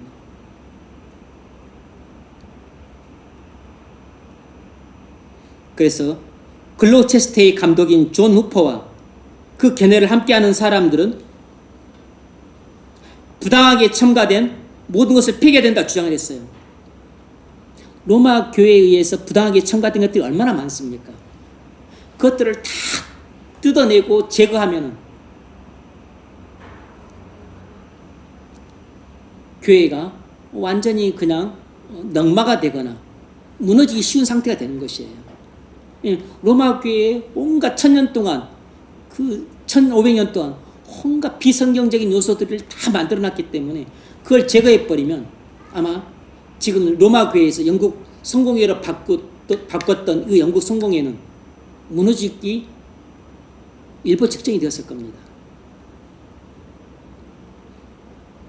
다섯 번째, 여섯 번째 문제가 이제 우리가 정리하는 입장에서 중요합니다. 다섯 번째 문제 읽어보십시오. 1643년부터 1646년까지 웨스트민스터 사원에서 열린 총회에서 웨스트민스터 신앙 고백이 나옵니다. 그와 함께 공예배 지침서가 만들어졌습니다. 그때 참석자들의 신학적 입장은 무엇이었습니까? 네. 1644년부터 6년까지 웨스트민스터 사원에서 열린 총회에서 웨스트민스터 신앙 고백서가 나와요. 그때 함께 공예배 지침서가 만들어졌습니다. 그때 참석자들의 신학적 입장은 무엇이었는가? 그때 대다수의 신학적 입장은 스코틀랜드의 교회 입장이었습니다. 스코틀랜드의 교회 입장이었어요. 스코틀랜드 교회가 어떤 교회죠? 장로교회입니다. 장로교회. 스코틀랜드 장로교들은 교회 예배관에서 칼빈의 입장과 달랐습니다. 이 웨스트민스터 신앙 고백서에 나와 있는 공예배의 지침서 속에는 기도해야 될 주제들과 무엇을 위해 어떻게 기도해야 되는지 일반적인 개념이 제시되어 있어요. 기도문이 아니었습니다. 여기는 공예배 지침서라고 표현되어 있는데 제가 웨스트민스터 신앙 고백서에는 제가 살펴봤는데 거기는 예배 모범이라 나와 있어요. 예배 모범이라고. 예배 모범. 그러니까 일종의 공예배 지침서 이런 것입니다. 공예배 지침서. 예배 모범 해가지고 주일 성수는 어떻게 해야 되는가? 예배 인도자가 어떻게 예배를 해야 되는가? 설교 전에 공기도는 어떻게 해야 되는가? 그리고 설교는 어떻게 해야 되는가? 설교 후에 기도는 어떻게 해야 되는가? 성례는 어떻게 집례해야 되고 성찬은 어떻게 집례해야 되는가? 유아세는 어떻게 집례해야 되는가? 이런 지침서가 나와 있어요. 뭐죠? 예배 모범입니다. 예배 모범. 공예배 지침서라고. 뭐라고 있는 거죠? 원리를 가르쳐주고 있는 것이죠. 원리를. 그리고 필요한 경우는 형식을 가르쳐주고 있는 것입니다. 세례는 이런 형식으로 해야 되는 것이죠. 세례를 때 하나님의 아들 김계동에게 성부와 성자와 성령의 이름으로 세례를 주노라. 이렇게 기도하라고 그 세례 할 때 그 선포 양식이 정해져 있어요. 이 세례는 이 공예배 지침서를 따라서 이렇게 세례를 줘야 되는 것입니다. 이런 것까지 해놓지 않으면 자기 멋대로 세례를 주잖아요. 성찬도 어떻게 성찬을 집례하도록 가이드가 되어 있습니다. 그런데 뭐죠? 공기도서는 만들어 놓지 않았어요. 그리고 공예배 지침서지 공예배서가 만들어져 있지 않다고. 그러니까 예배는 12단계로 나눠서 이대로 하세요. 이렇게 하지 않았다고. 로마 교회는 그대로 하는 것입니다. 모든 로마 교회는 다. 아마 루터교회도 그렇게 할 것이에요. 영국 국교회도 공예배서가 있으니까 그대로 할 겁니다. 근데 우리 장로교회는 안 그래요. 교단마다 예배 형태가 다르고 교단에서도 교회마다 예배 형태가 다릅니다. 대체적인 순서들은 정해져 있죠. 묵도,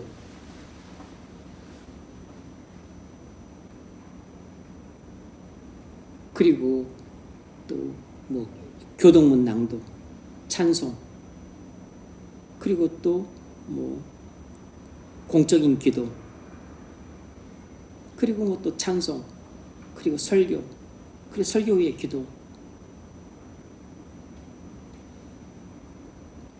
그리고 뭐 또 찬송, 그리고 축도.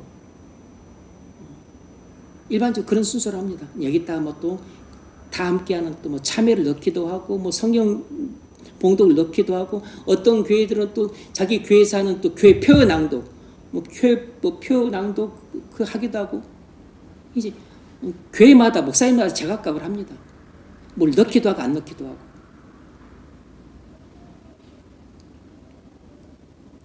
자유를 줬다고. 자유를. 일정한 예배 모범을 주고서 그 안에서 자유를 줬습니다. 복장, 우리 개신교 목사들은 복장 자유롭습니다. 그냥 정장만 입으면 돼요. 그리고 영국 국교회는 또 다 복장을 그대로 다 입을 것을 강제했어요. 그에 대해서 반발한 것입니다.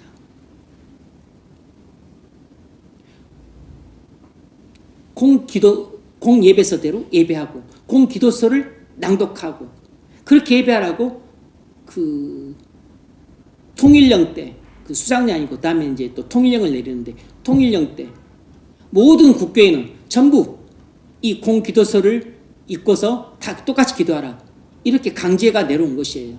그리고 복장도 똑같은 복장을 입고 해라. 여기에 나중에 청교도들이 반발을 하게 돼요. 그래서 반발하는 청교도들은 다 쫓겨납니다.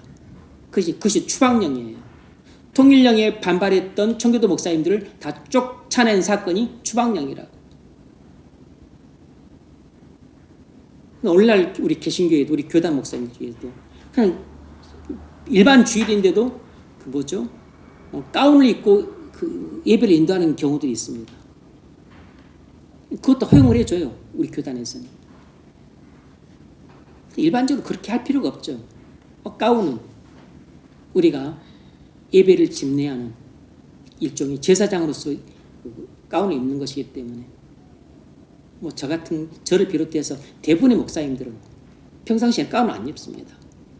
그리고 성례를 집례할 때만 가운을 입어요. 세례할 때나 성찬할 때나.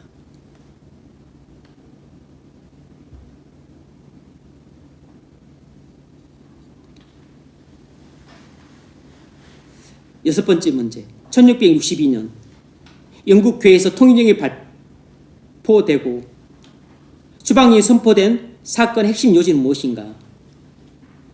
통일령은 예배 때 공기도 사용을 법제한 것입니다. 통일령은 예배 때 공기도 사용을 법제한 것이에요. 이 통일령은 예배 때 반드시 공기도서를 사용해야 된다고 의무화시켰습니다. 이것이 핵심 이슈였어요. 리차드 백스터를 비롯한 총교도들은 공예배 지침서를 반대하지 않았습니다. 그리고 웨스트민스터 신앙고백서에 나와 있던 일종의 예배 모범을 반대하지 않았어요. 하지만 그것을 강제로 사용하도록 하는 것을 반대했습니다. 그것을 법제화시키는 것을 반대했어요. 영국 성공회는 즉흥적 기도를 하는 것을 금지시켰습니다.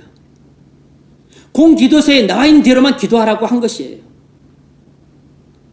이것에 반대했던 목사들을 영국 국회에서 강단에서 추방시켜버렸습니다. 2,000명을 추방시켰어요. 그것이 추방령이에요.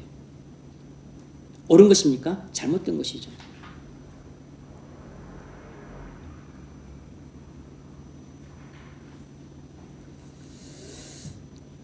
자, 결론을 내리자면 우리는 교회의 정치체제나 예배 행태에 대해서 신약 성경의 근거를 두고서 말을 해야 됩니다. 우리는 어떤 주제든지 간에 성경의 근거를 두고 말을 해야 돼요. 근데 모든 주제에 대해서 성경에서 다 확실하고 명백한 근거를 다 찾아내기는 어렵습니다.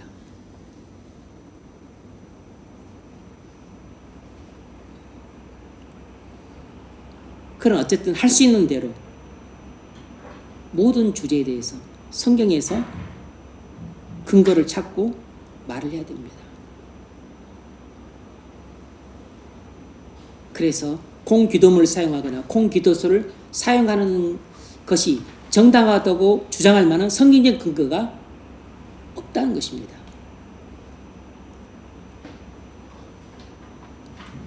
왜냐하면 초대교회 예배가 비교적 자유로웠기 때문에, 그리고 초대교회 예배 때 사도들이 했던 기도도 자유롭기 때문입니다. 그래서 예배 형태에 대해서 좀 자유를 주었던 것이고, 그 기도할 때도 성령의 감동을 따라서 즉흥적으로 기도를 했던 것이에요. 기도문 낭독하지 않았던 겁니다. 그러니까 오늘날 교회가 예배 형태를 정할 때 어떻게 해야 되는지 가이드가 되는 것이죠. 이해가 되시죠? 오늘 말씀이 여러분들이 교회 예배 형태를 이해하는 데 도움이 되었기를 주의 이름으로 축원합니다.